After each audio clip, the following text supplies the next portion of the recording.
Урматтуу Алмазбек Акунжанович, бизде Кадамжай районуна караштуу Исхак Полотхан аймагында Жеңиш айылы бар да, Жеңиш айылында мен бул жакта Алмаз Акунжанович. Сайбиров атындагы толук эмес орто мектеби бар. Бүгүнкү күндө 530 окуучу билим алып атат. 3 смена окуйт, класстар жетишпейт. Сентябрда 600 окуучу кабыл алынат.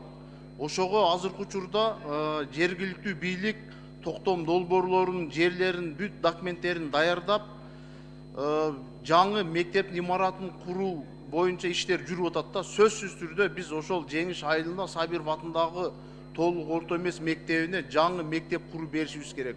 Окуучуларга биз шарт түзүп беришибиз керек. Азыркы учурда эми мамлекетибиз өнүгүү жолунда баратат. Ушул мектепти сөзсүз түрдө тиешелүү мекемеге билдирип койсоңуз. Экинчи маселе, бизде Кадамжай районуна караштуу Актурпак айыл аймагында 36 газа скважина бар экен. Мен өзүм барып май айында көрүп келдим, каникулга чыккандачы. Ошол жерде 36 скважина ошол бойдон токтоп калганда, ушуну сөзсүз түрдө өкмөт колго алыш керек. Бир тиешелүү мекемелердин адистерини жөнөтүп, ошол газды биз кайра иштетип, элге чыгарып беришибиз керек. Алмаз Акунжанович, канчалаган миллиард акчаларыбыз, байлыктарыбыз жатат ошол жерде. Жөндөн жөн эле жатат да газа скважиналар.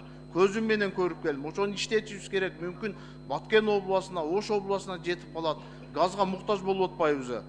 Үчүнчү маселе, Кызыл Кыя шаарында мен 2 жылдан бери айтып келип атам, Кулатов көчөсүнүн жашоочуларына алардын көп кабаттуу үйлөр, бетондон салынган үйлөр газдаштырып бергиле деп, газдын проект долбоорлорун даярдап, газ тартуу система иши жүрүшүп атат азыркы учурдачы. Ошол эле жанында Поскай жаңы конушу бар. Кызыл Кыя шаарынын Поскай жаңы конушу. Бул Кадыров көчөсү, Алимкулов көчөлөрү. Ошол көчөлөргө дагы Газпром эми милдетин алгандан кийин ошо элибизге шартты түзүп бериш керек. Газдарды тартып, турбаларын тартып берсе, анан жергиликтүү жашоочулар өздөрүнүн үйлөрүнө киргизип алат. Урматтуу Нурбек Өмүрбекович, ушул 3 маселе боюнча протоколдук тапшырма берип койсоңуз, жообун күтөбүз. Рахмат.